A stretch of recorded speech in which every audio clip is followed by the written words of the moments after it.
Hello friends, मी Vishakha global online मराठीमध्ये आपल्या सर्वांचं स्वागत आहे. आजच्या सेशनमध्ये आपल्याला एस-एन-डी-टी वुमन्स युनिव्हर्सिटीच्या पी-एच-डी एंट्रन्स एक्झाम 2023साठी रिसर्च मेथॉलॉजीचं प्रिपरेशन करायचं आहे.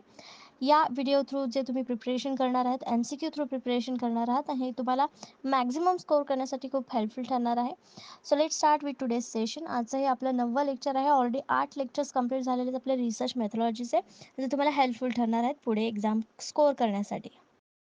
सेशन स्टार्ट करण्यापूर्वी एक इम्पॉर्टंट सूचना किंवा संधी आहे त्या स्टुडंटसाठी जे स्टुडंट्स या युनिव्हर्सिटीच्या पी-एच-डी एंट्रन्ससाठी प्रिपरेशन करत आहेत त्यांच्यासाठी आम्ही एक स्पेशल कोर्स घेऊन आलो, स्पेशली ऑन रिसर्च मेथॉलॉजी.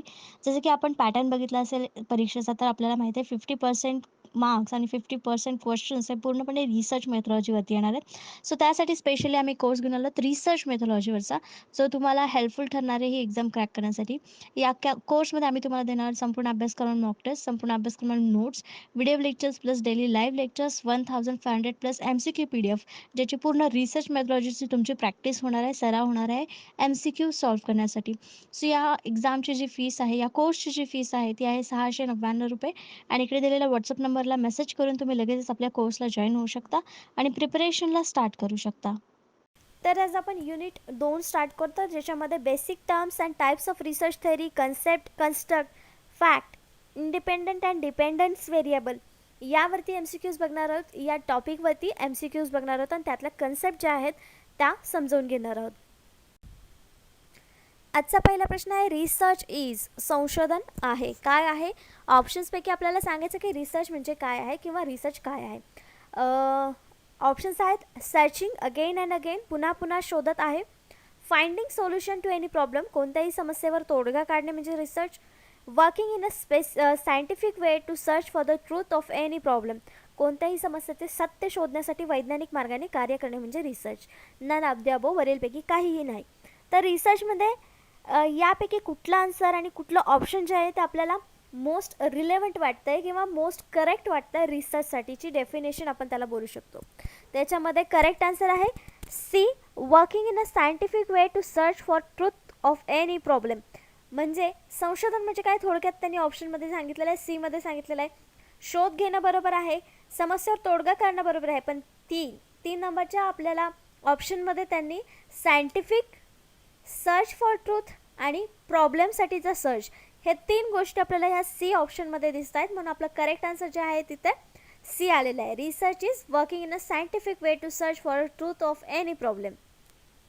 तर रिसर्च म्हणजे अजून काय म्हणू शकतो आपण, रिसर्च म्हणजे काय? Research is a define as the creation of new knowledge and or the use of existing knowledge in a new and creative वे.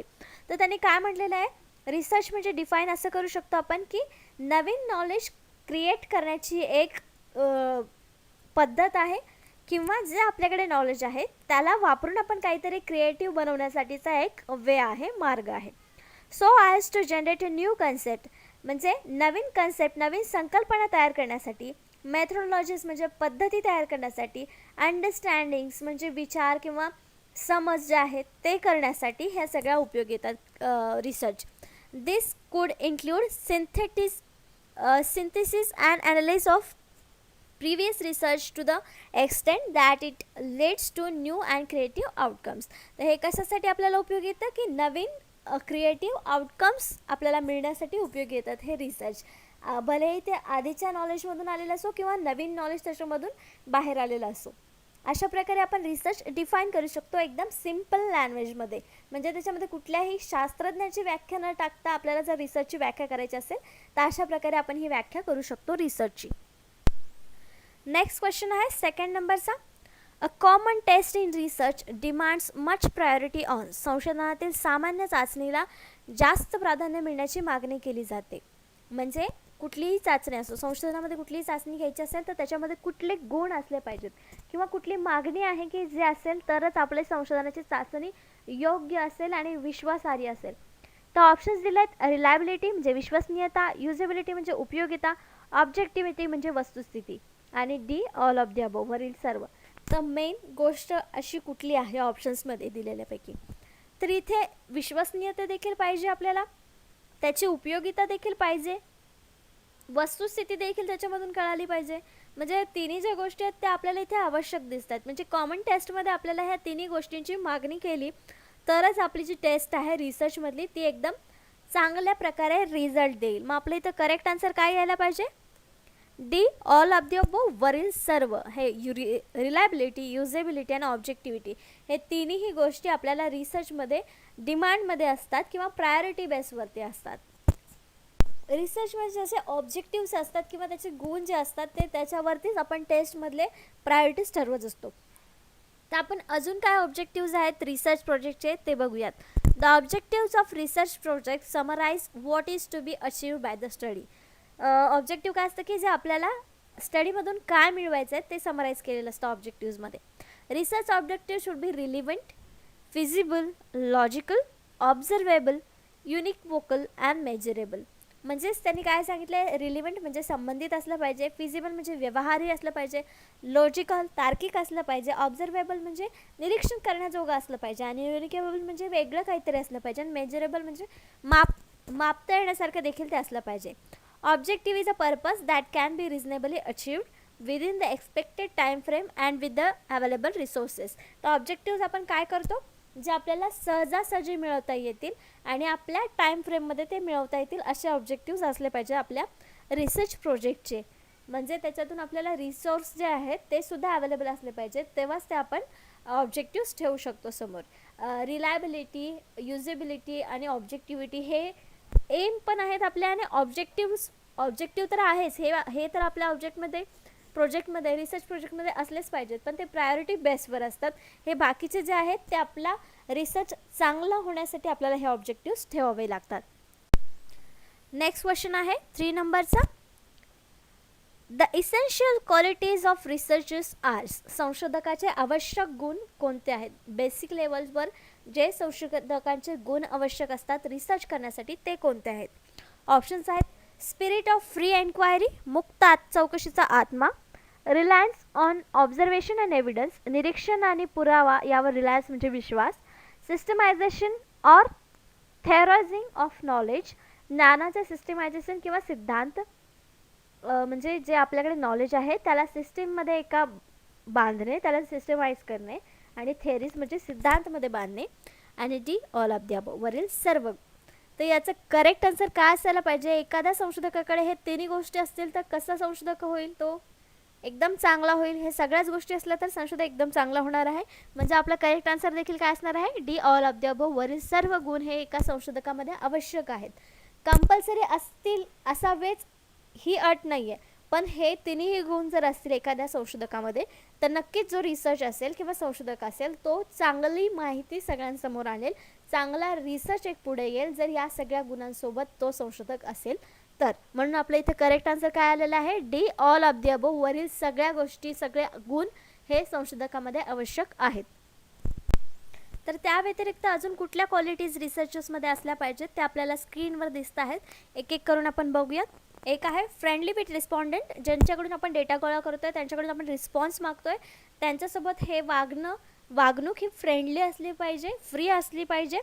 नंतर लिस्ट डिस्करेजमेंट असले पाहिजे, कमी निराशावादी तो असला पाहिजे. फ्री फ्रॉम प्रिज्युडिसाइज म्हणजे आपले जे पूर्वग्रह आहेत त्याच्यापासून तो दूर असला पाहिजे. त्याच्यामध्ये कुठल्याही प्रोजेक्ट करताना कुठल्याही विषयाबद्दल त्याचं पहिलं मत नसणं अपेक्षित आहे. कॅपॅसिटी ऑफ डेप्थ इन्फॉर्मेशन म्हणजे त्याच्यामध्ये क्षमता असली पाहिजे की डेप्थ म्हणजे खोलपर्यंत इन्फॉर्मेशन माहिती आपल्याला मिळवता आली पाहिजे किंवा मिळवण्याची त्याच्यामध्ये धमक पाहिजे किंवा इच्छाशक्ती पाहिजे. ॲक्युरेसी म्हणजे परफेक्शन जे आहे ते त्या रिसर्चरमध्ये असलं पाहिजे किंवा ते परफेक्शन आणण्याची त्याच्यामध्ये क्षमता पाहिजे. ट्रुथफुल असला पाहिजे, रिसर्चर ट्रुथफुल का असला पाहिजे? आपला रिसर्च व्यवस्थित चांगला व्हावा किंवा खरं रिझल्ट जो आहे तो समोर येण्यासाठी रिसर्चर देखील ट्रुथफुल हवा.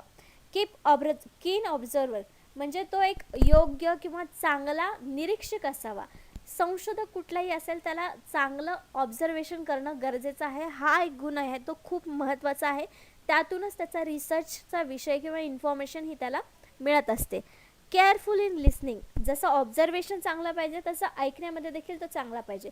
आपल्याला कधी कधी डेटा हा ऐकण्यामधून देखील मिळतो. आपण डेटा गोळा करताना ऐकतो सुद्धा आणि त्यातूनच डेटा गोळा करत असतो, म्हणून तो ऐकण्यामध्ये सुद्धा चांगला असला पाहिजे. Low dependency and common sense म्हणजे कॉमन सेन्स इथं जास्त नाही वापरता आलं पाहिजे किंवा त्याच्यावरती डिपेंडंट जास्त असलं नाही पाहिजे. लॉजिक लावून तिथे चालणार नाही की अंदाज बांधून तिथे चालणार नाही आहे. लिस्ट टाईम कन्झ्युमर, कमीत कमी टाईम वापर करणारा किंवा कमी वेळ लागला पाहिजे असा तो रिसर्चर पाहिजे. इकॉनॉमिकल पाहिजे, म्हणजे बऱ्यापैकी त्याच्याकडे पैसा असावा रिसर्च करताना किंवा लागणार आहे तेवढा तरी असावा. Low care of disapproval of society, म्हणजे सोसायटीने जरी रिजेक्ट केलेल्या काही गोष्टी असतील तर त्याच्याबद्दल केअर न करणारा तो असावा. एक्सपर्ट इन सब्जेक्ट, जो सब्जेक्ट त्याने निवडला आहे त्याच्यामध्ये तो एक्सपर्ट असावा, तज्ज्ञ असावा. फ्री फ्रॉम हॅस्टी स्टेटमेंट्स, कुठलेही हॅस्टी स्टेटमेंट त्याने करू नयेत असा रिसर्चर हवा. गुड इन कन्व्हर्सेशन, म्हणजे लोकांमध्ये संवाद साधताना त्याने कन्व्हर्सेशन चांगल्या प्रकारे केलं पाहिजे, संभाषण चांगलं केलं पाहिजे, त्याच्यामध्ये तो चांगला असला पाहिजे. हॅविंग क्लिअर टर्मिनॉलॉजी, म्हणजे त्याला काय करायचं आहे त्याची टर्मिनॉलॉजी काय आहे ही क्लिअर असली पाहिजे, त्याला ते माहिती असलं पाहिजे. ट्रेन इन रिसर्च टूल, त्याला सगळे रिसर्च टूल माहिती पाहिजेत, कुठला टूल कुठे यूज करायचा आहे, त्याच्या रिसर्चमध्ये त्याच्या विषयामध्ये त्याला कुठलं टूल यूज करायचं आहे हे त्याला समजलं पाहिजे. Dress and behaviour same to the area, area जो निवडलेला आहे त्याच्याबद्दल त्याप्रमाणे त्याची वागणूक आणि ड्रेस असला तर तो तिथली माहिती चांगल्या प्रकारे जमा करू शकतो. मोर ॲनालिटिकल असावा, जी काय माहिती मिळवलेली त्याचं विश्लेषण त्याला चांगल्या प्रकारे करता आलं पाहिजे, तो एक चांगला विश्लेषक असावा. इक्वॅलिटी अँड जस्टिस, दोन्हीमध्ये न्याय आणि समानता करणारा असावा, म्हणजे त्याच्यात कुठलाही पक्षपात होणार नाही एखाद्या रिसर्चमध्ये. तर हे सगळे गुण आहेत ते चांगली क्वालिटी, म्हणजे एखाद्या रिसर्चची संशोधकाचे चांगले क्वालिटी चांगले गुण दर्शवतो. अशा प्रकारे आपण ते एक्सप्लेन करू शकतो. एवढं सगळे आपल्या लक्षात राहणार नाहीत, पण ज्या काही चांगल्या गोष्टी आवश्यक आहेत त्या आपण तिथे एक्सप्लेन करू शकतो. नेक्स्ट क्वेश्चन आहे 4th नंबरचा. In the process of conducting research formulation of hypothesis is followed by. हायपोथेसिसचे फॉर्म्युलेशन, हायपोथेसिस तयार करणं हे संशोधन करण्याची प्रक्रिया त्यानंतर केली जाते. कशानंतर केली जाते हे आपल्याला सांगायचं आहे. ऑप्शन्स आहेत statements of objectives, analysis of data, selection of research tools and collection of data. तर हायपोथेसिस आपल्याला सुरुवातीला मांडावे लागतात, पण ते कशाच्या नंतर केले जातात तर जेव्हा आपण सिलेक्शन डेटा गोळा करायचे टूल्स जेव्हा निवडतो त्याच्यानंतर आपल्याला हायपोथेसिस फॉर्म्युलेट करावे लागतात. मग इथे आपलं करेक्ट आन्सर काय असणार आहे? C, selection of research tools. संशोधन साधनांची निवड केल्यानंतर हायपोथेसिस फॉर्म्युलेशन होतं. ही एक प्रोसेस आहे जी आपण रिसर्च कंडक्ट करताना करतो. तर ती प्रोसेस काय आपण कशी आहे ते बघूया. तर इथे काय आपल्याला स्टेप्स दिसत आहेत ज्या रिसर्च करताना आपल्याला फॉलो करायच्या असतात.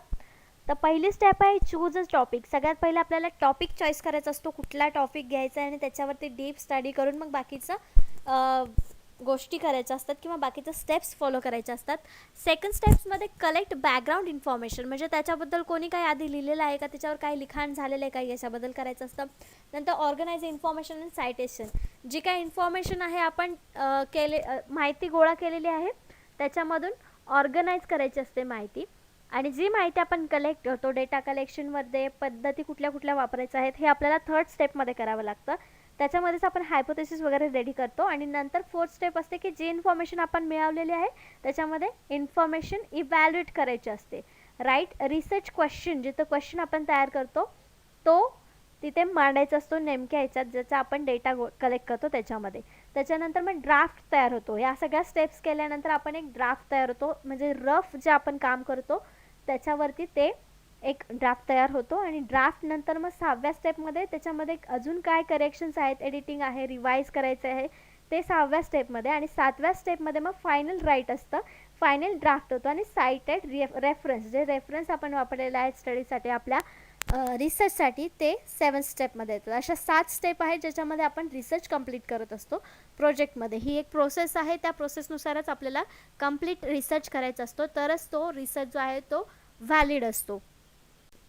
नेक्स्ट 5th नंबरचा क्वेश्चन आहे. Next, a research paper is a brief report of research work based on. Research पेपरवर आधारित संशोधन कार्याचा एक संक्षिप्त अहवाल आहे, तो कशावर अवलंबून असतो किंवा कशावर रेडी केला जातो.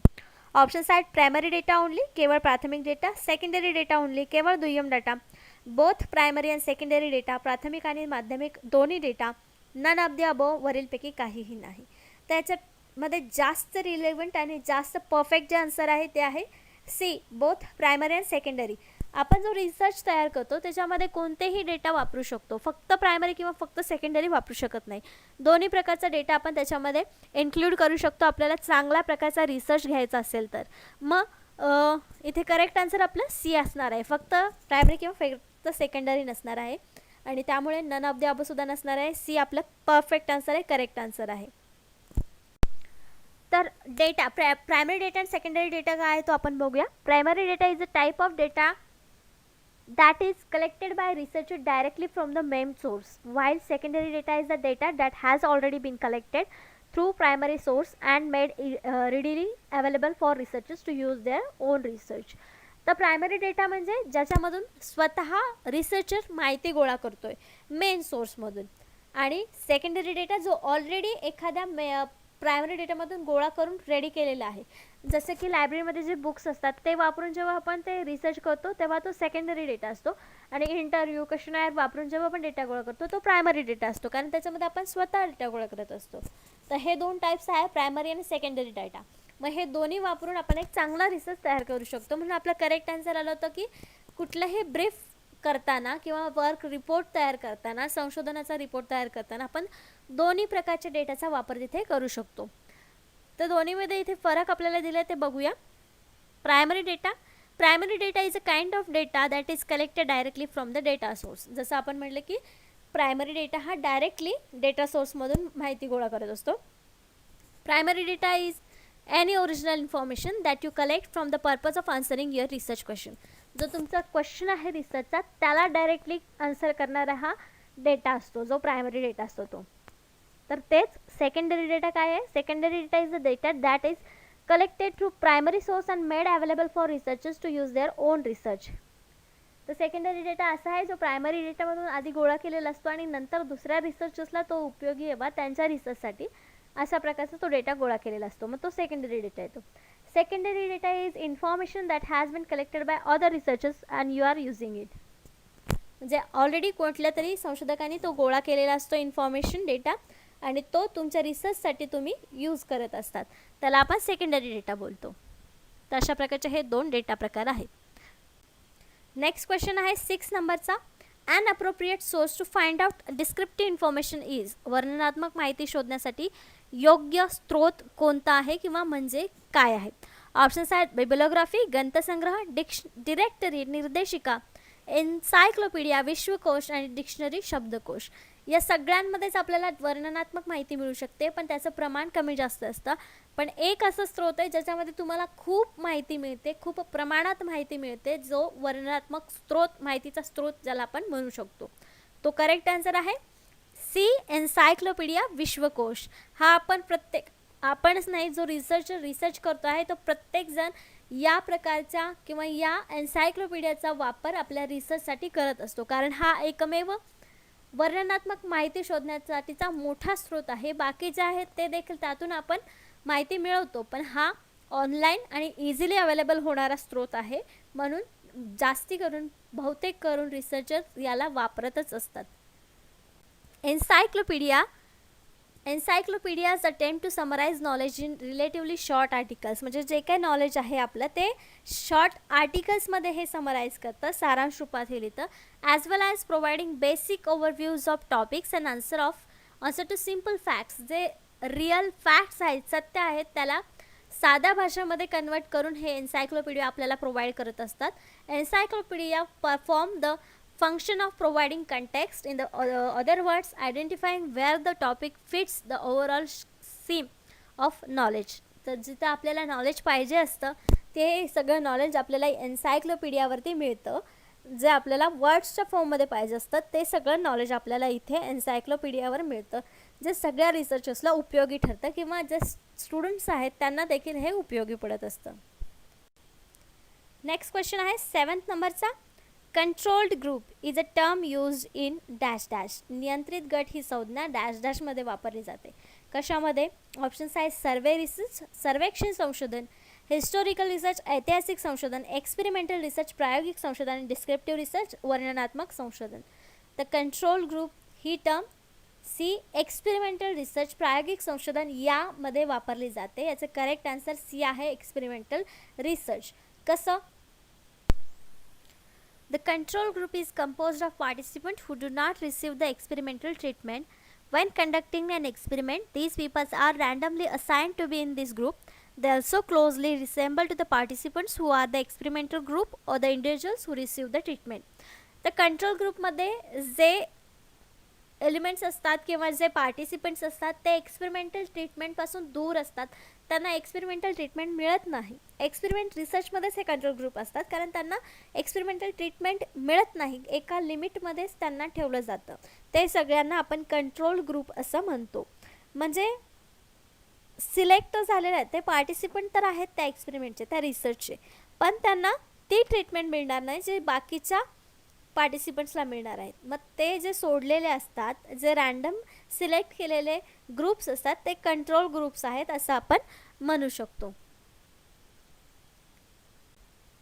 नेक्स्ट क्वेश्चन आहे 8 नंबरचा. All research process start with. सर्व संशोधन प्रक्रिया सुरू होते कुठून?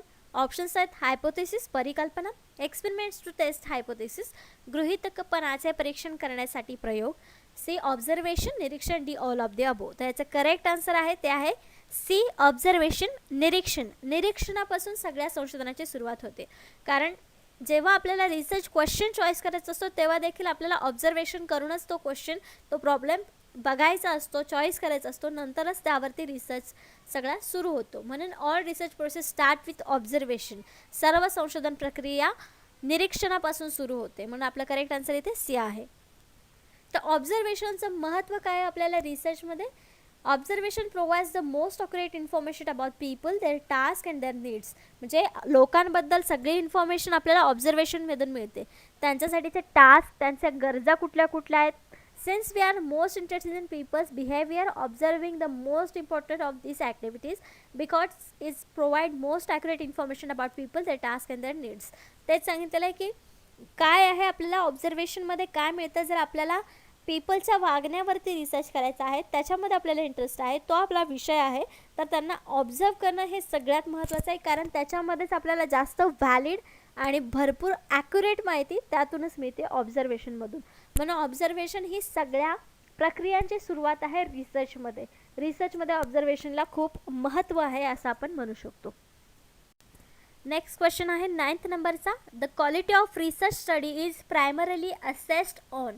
संशोधन अभ्यासाच्या गुणवत्तेचे प्रामुख्याने मूल्यांकन केले जाते. कशावरून मूल्यांकन केले जातं गुणवत्तेचं? ऑप्शन्स आहेत द प्लेस ऑफ पब्लिकेशन. पब्लिकेशनच्या स्थानावरून पण मूल्यांकन करतो का संशोधनाच्या अभ्यासाचं गुणवत्ता किती आहे त्याच्यामध्ये? नाही. The way in which the recommendation are implemented. ज्या मार्गाने शिफारसी लागू केल्या आहेत त्या. तर एखादा रिसर्च असा पण असू शकतो की त्याच्यात काहीच चांगला रिसर्च नाही आहे, पण रिकमेंडेशन भरपूर दिलेले आहेत, मग तो चांगला रिसर्च असू शकतो का? नाही. मग आपलं हे सुद्धा ऑप्शन इथे चुकीचं आहे. ए बी ऑप्शन कट झालेला, तर सी आणि डी ऑप्शन बघायचं आहे. The rigour with which it was conducted. ज्या कठोरतेने ते आयोजित केले गेले आहे. D the number of times it's replicated. त्याची पुनरावृत्ती किती वेळा केली गेली आहे. तर डी आणि सी मध्ये देखील डी ऑप्शन आपल्याला इथे बरोबर वाटणार नाही, कारण पुनरावृत्ती कितीही वेळेस होऊ शकते.